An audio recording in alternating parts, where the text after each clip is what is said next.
warahmatullahi wabarakatuh. Selamat pagi anak-anak. Bagaimana kabarnya? Alhamdulillah baik semua ya. Nah, kali ini Ibu sangat senang karena kalian sangat semangat sekali dalam menggapai cita-cita dan menuntut ilmu. Untuk itu, sebelum kita memulai pelajaran pada pagi hari ini, alangkah baiknya kita membaca doa terlebih dahulu. Oke, doa mulai.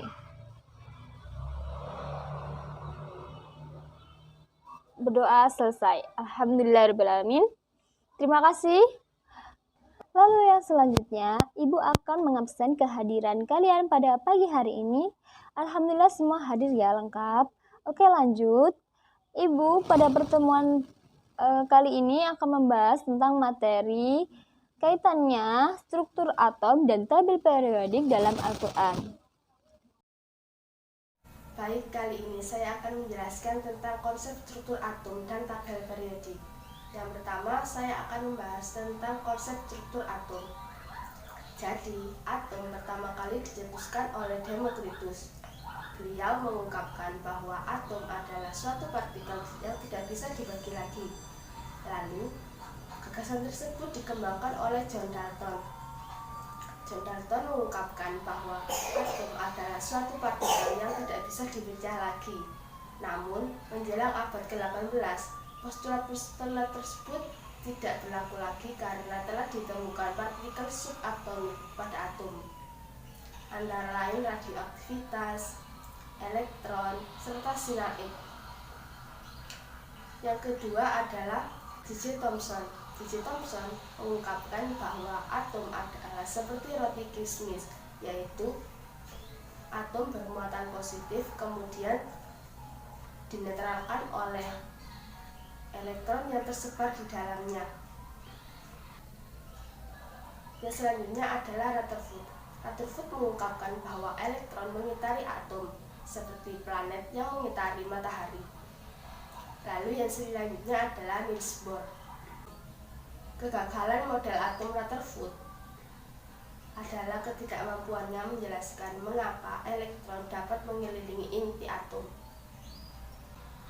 Lalu Niels Bohr menyatakan teori berdasarkan teori mekanika kuantum dan Niels Rutherford.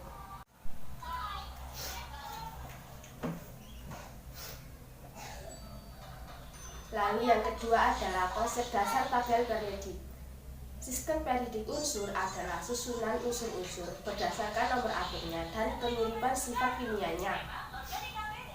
Sistem periodik unsur biasanya disebut dengan tabel periodik karena memiliki kemiripan unsur-unsur dan susunannya. Dalam sistem periodik unsur terdapat 7 golongan yang berada pada sisi vertikal. Pengelompokan pada golongan ini berdasarkan pada sifat kimia unsur tersebut. Sedangkan periode terbagi menjadi 7 periode. Tidak semua periode memiliki jumlah unsur yang sama.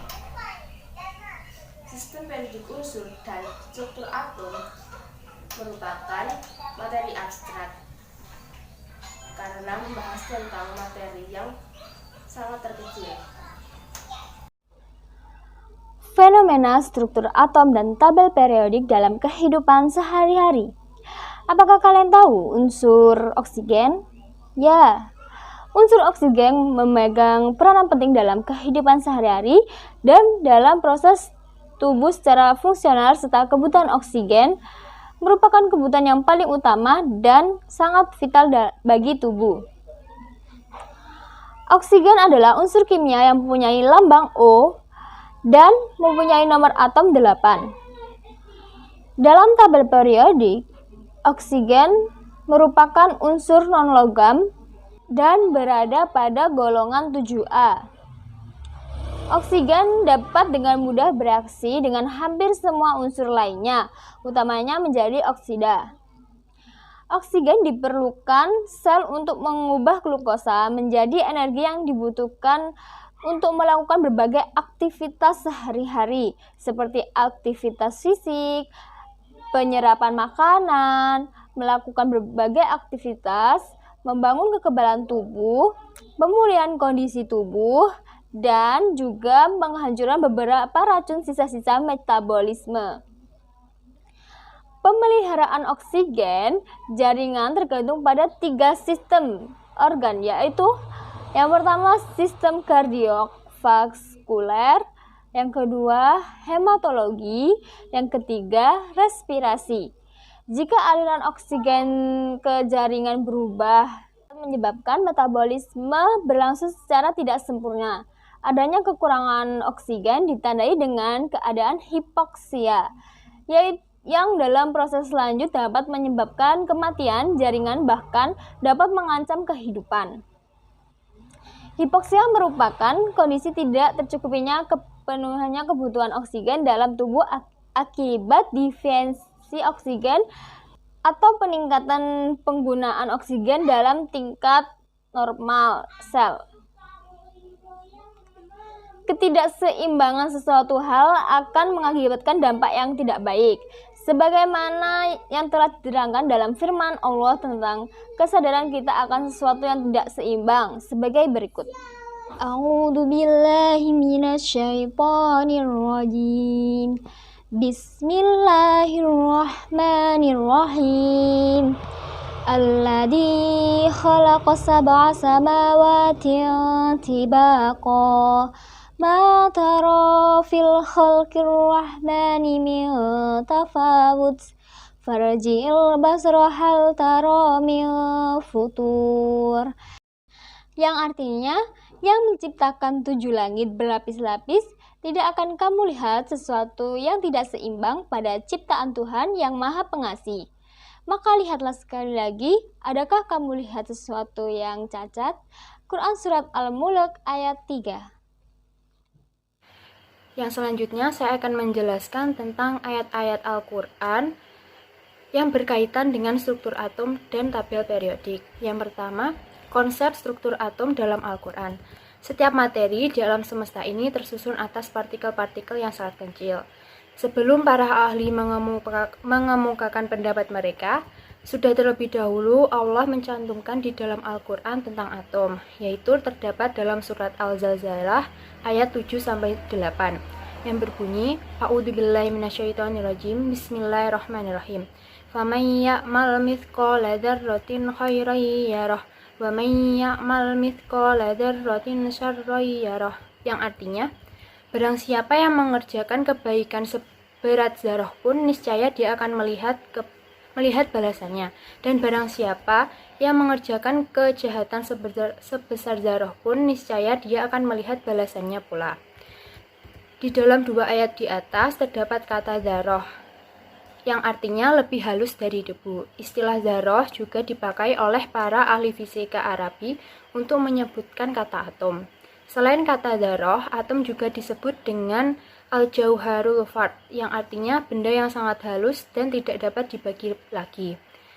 Dalam ayat ini juga terlihat bahwa atom itu mempunyai berat atau massa dan besaran. Karena dari ayat ini disebutkan sebesar dzarrah, berarti atom mempunyai massa. Kemudian Allah juga berfirman dalam Al-Quran, surat An-Nisa ayat 40, A'udzu billahi minasyaitonir rajim. Bismillahirrahmanirrahim. Innallaha la yadlimu mithqala dzarrah wa in taku hasanatan yudha'ifha wa yu'ti min ladunhu ajran 'azima. Artinya, sesungguhnya Allah tidak menganiaya seseorang walaupun sebesar dzarrah, dan jika ada kebaikan sebesar dzarrah, niscaya Allah akan melipat gandakannya dan memberikan dari sisinya pahala yang besar. Atom terbentuk dari beberapa partikel dasar yang terdiri dari elektron, proton, dan neutron yang kita sebut dengan partikel dasar. Ayat Al-Quran yang menjelaskan tentang partikel dasar terdapat dalam surat Yasin ayat 36 yang berbunyi, A'udzubillahi minasyaitonirrajim. Bismillahirrahmanirrahim. Subhanalladzi khalaqal azwaja kullaha mimma tumbitul ardu wa min anfusihim wa mimma la ya'lamun. yang artinya Maha suci Tuhan yang telah menciptakan pasangan-pasangan semuanya, baik dari apa yang ditumbuhkan oleh bumi dan dari diri mereka, maupun dari apa yang tidak mereka ketahui. Lebih tegas lagi, Allah berfirman dalam surat Az-Zariyat ayat 49 yang berbunyi, A'udzubillahi minasyaitonirrajim, Bismillahirrahmanirrahim. Wa fi Musa idza arsalnahu ila fir'auna bisultanim mubin, yang artinya, dan segala sesuatu kami ciptakan berpasang-pasangan, supaya kamu mengingat kebesaran Allah.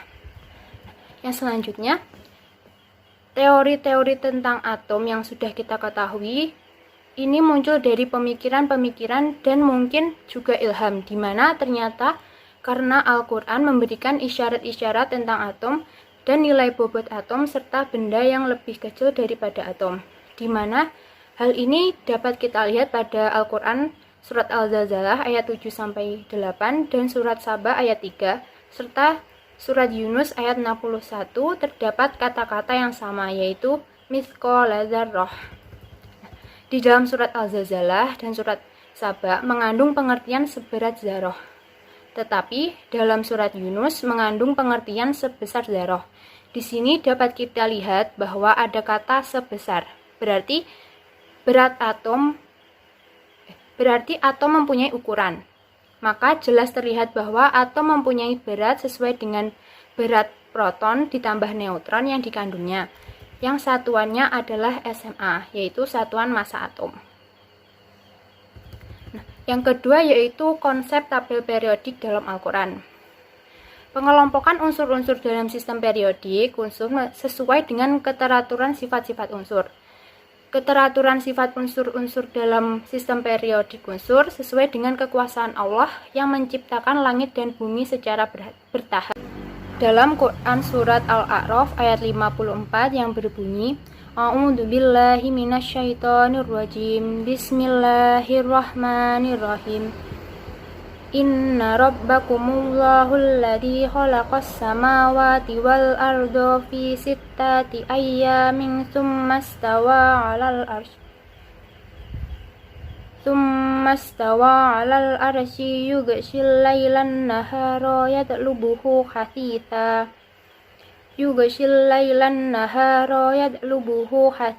wa syamsa wal qamara wan nujuma musakhkharatin bil amri ala lahul khalqu wal amr tabarakallahu rabbul alamin, yang artinya sesungguhnya Tuhan kamu ialah Allah yang telah menciptakan langit dan bumi dalam 6 masa, lalu dia bersemayam di atas arsy, dia menutupkan malam kepada siang yang mengikutinya dengan cepat, dan diciptakannya pula matahari, bulan dan bintang-bintang masing-masing tunduk kepada perintahnya. Ingatlah, menciptakan dan memerintah hanyalah Allah. Maha suci Allah, Tuhan semesta alam. Baik, sekian pelajaran pada pagi hari ini. Semoga bermanfaat. Apabila Ibu ada salah kata, mohon dimaafkan. Jangan lupa untuk belajar setiap hari ya anak-anak. Terima kasih. Wassalamualaikum warahmatullahi wabarakatuh.